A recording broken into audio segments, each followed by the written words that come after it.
Our exhibit starts with 4 introductory banners that give a little bit of introduction to the history of the Holocaust. On this particular banner, I wanted to point out something that's kind of close to my heart in a painful way. This is a photo of one of the gas vans that was used as a method of execution in the first killing center in Chełmno, Poland. 2 of my grandparents were murdered in this way. The back of the van was hermetically sealed, and the exhaust from the engine was pumped into the back of the van.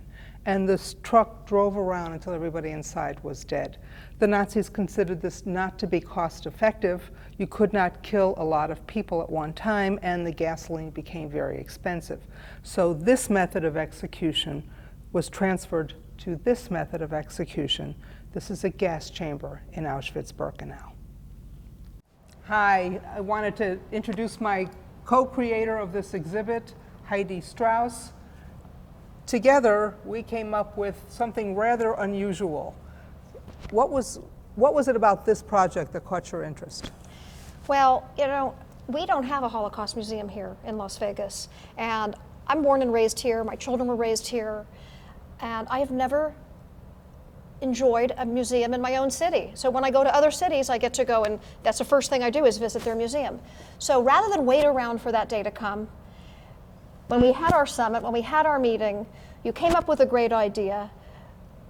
I said, let's make it happen. Let's build our own museum. And while we don't have bricks and mortar, we can pick it up and move it from school to school, library to library, location to location, and not wait for things to happen. Let's make it happen. So I appreciate that good idea. And the idea was to predominantly feature local Holocaust survivors, but not exclusively, and answer the question that most students and most people in general ask: how did you survive?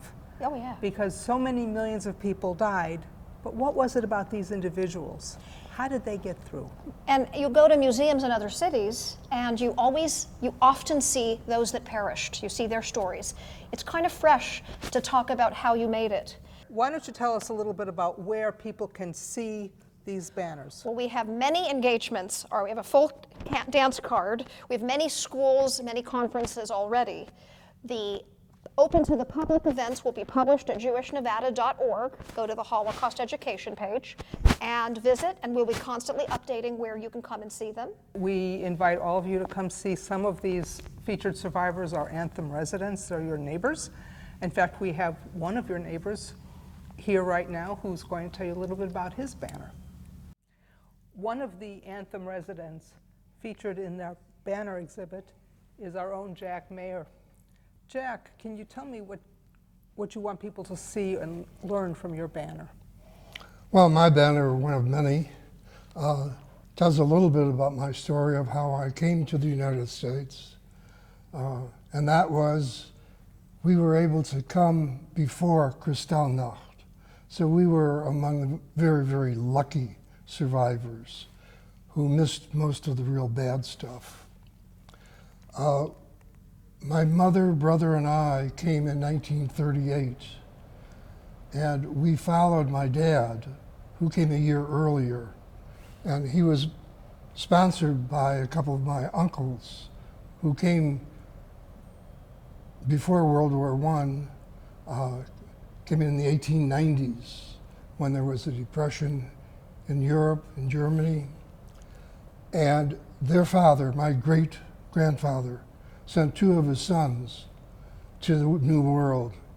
I want to add that all of the survivors featured in these banners have more information on them available online on the internet. So if you wanted to learn more about Jack and his family's history, you can go to Eyewitness, and that's I, the letter I, witness, all one word, or the U.S. Holocaust Memorial Museum or other places, and learn more about all of these wonderful, wonderful human treasures.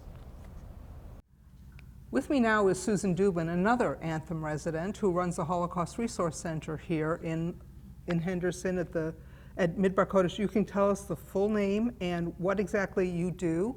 And I wanted to ask you to speak about the educational value of these banners. Perfect, thank you.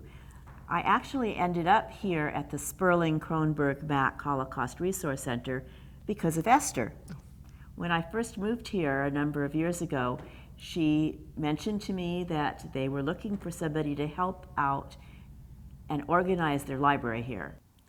We're hoping that by having this kind of exhibit that is movable, we'll be able to bring it to a lot of different teachers, that a lot of different teachers will come and see the exhibit and want to take it back and share it with their students.